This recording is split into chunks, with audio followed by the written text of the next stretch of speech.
Hey everyone, I'm Kevin Bartlett. And I'm Christine Strauss, and this is The Real Deal with Baird & Warner, where we cover all things real estate. For buyers, sellers, renters, investors, and fellow agents.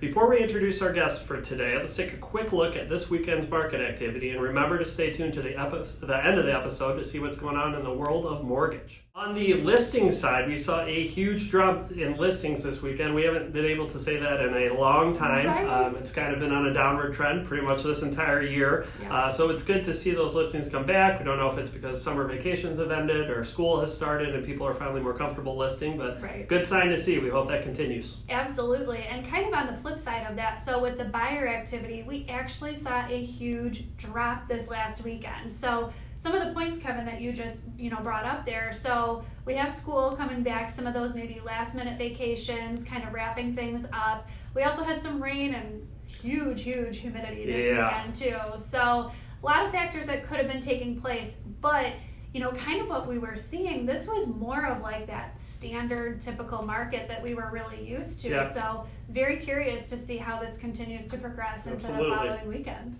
Today we are so excited to welcome Sue Heineman here with us, and Sue is actually a veteran agent within our office here. So I am so excited, Sue, to talk with you and hear about all of the tips and kind of mindset around social media. Sue has a very active social media presence, lots of variety with content, especially video.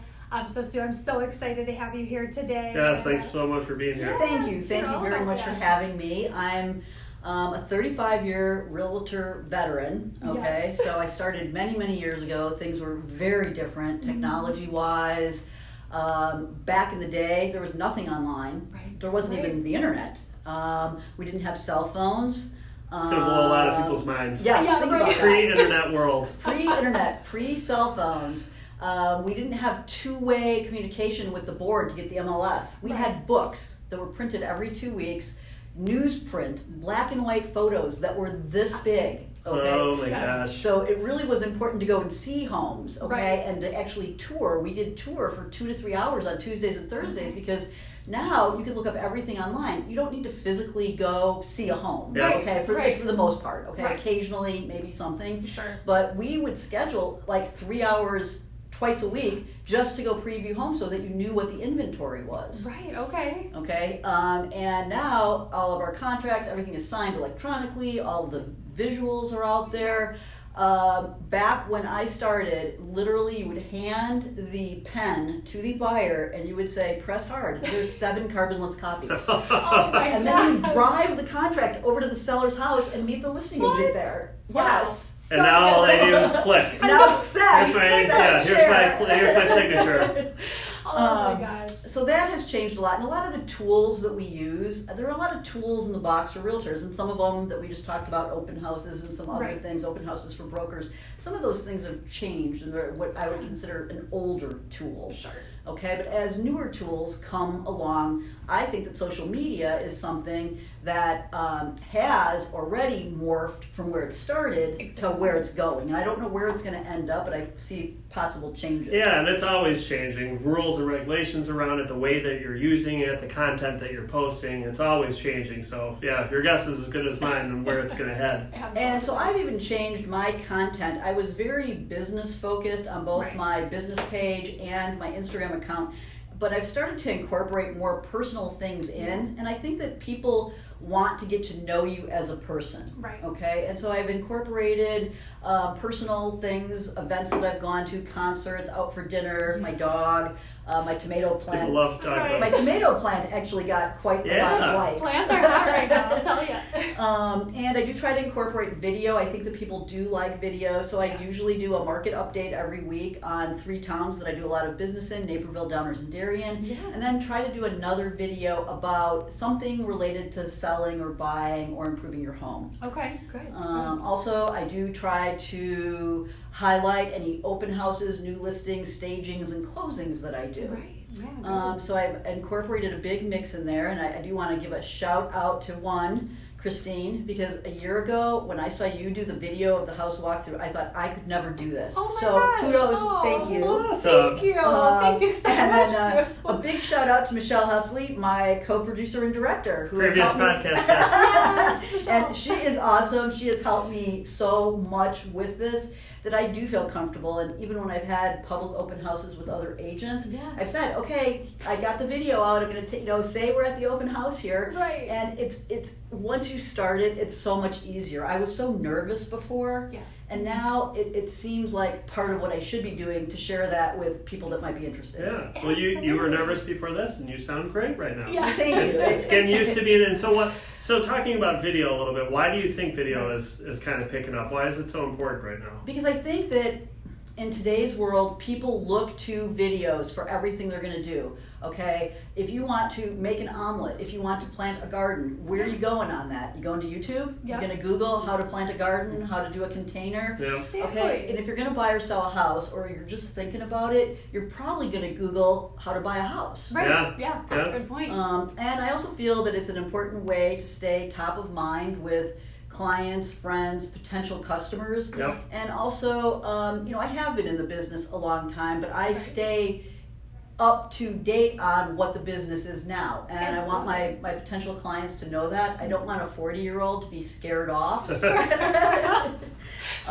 you don't still use those old MLS books? You actually no, use them? I don't even think, no, they haven't printed them for years. And by the way, you had to carry them around with you. Oh my gosh. Okay, so you had a big suitcase with that, and then when cell phones became somewhat affordable, they were still very expensive. You were walking around with a 25-pound battery pack. So you're lugging all this stuff everywhere as you're driving all over to get signatures, etc. Right. Think about how much that's changed. Yes, absolutely. I mean, it leaps and bounds. It has changed. And back to your point too, we don't even know how far this is going to go. And I think that's phenomenal that you've been able to just keep progressing with it, because it can be very easy to kind of just let it pass you by and say, I'll eventually catch up, and then you feel stuck. So huge props And to you. I did feel kind of stuck, and I felt shy about starting it. But once I Sure. started it, it's kind of like taking on a life of its own. And it wasn't second nature for me to take a picture every time I went out to Right. eat, or Sure. went to the grocery store, or my tomatoes are ready, or my dog. But Exactly. now it is. Yeah. Okay, and those are the things that I think that people get the most response to. I think they want to kind of know you as a person, not just an agent. Although I do want to give good market and selling and buying information too. Absolutely. And I think that is so wonderful, and kind of leading into my next point here of there's so many different snippets that you can put for content that you're going to be posting. So do you have any strategy or formula that you follow for how you like to pick and post what type of content you're putting out there? Yes, so I do the 2 videos per week plus another video if I'm at an open house or a closing or a walkthrough or staging, etc. Okay.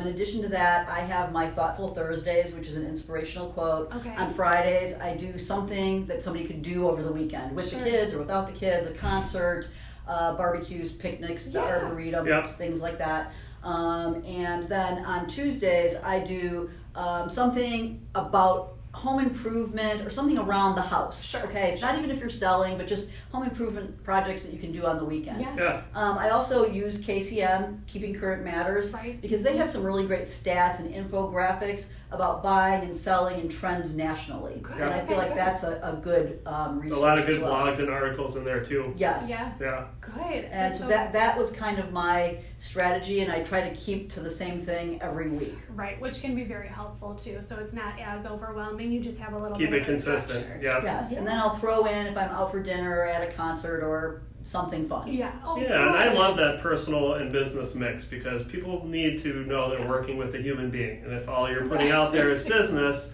they're not going to kind of know who you are, because they're going to be working with you potentially for months, hopefully not for months, Right. but Yeah. potentially In for this months. market, the buyers might be for months. Yeah, right. That's true. Sellers won't. But it's good to know that they know the type of person that they're working with, and they can find that out just looking through social media. And I think right now people are looking at social media to vet out their agents Seriously, yeah. more than just going on Google and kind of looking at their transaction history. They're looking at social media and saying, okay, who is this person that I'm going to be working with? Absolutely. And that's why having that personal information and those personal posts, and for them to see what your life is like, is important for them. And I feel like it's almost like continuing story, an online resume. Right. And it's not a resume just about business things, it's about who the person is. And I think that Exactly. people are interested in that. I know I'm interested in that when I'm hiring somebody. Absolutely, of course.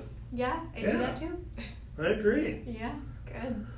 Well, I think that's all we have for you. Okay. We really appreciate you coming. I appreciate the opportunity. Thank you both very much. Yeah, absolutely. Before we let you go, where do you want people to find you? What's your Instagram, Facebook? Sue Heineman on Instagram and Sue sells Chicagoland Homes or Sue Pascucci Heineman on Facebook. Love it. All right, wonderful. Thanks, Sue. Thanks you again, very Sue. much. Now a word from Kevin Napoleon with Key Mortgage for our weekly Mortgage Minute. Hello folks, my name is Kevin Napoleon. I am a Key Mortgage Loan Officer. And today for the Mortgage Minute, I want to talk briefly about credit reporting and how some consumers get access to their credit scores.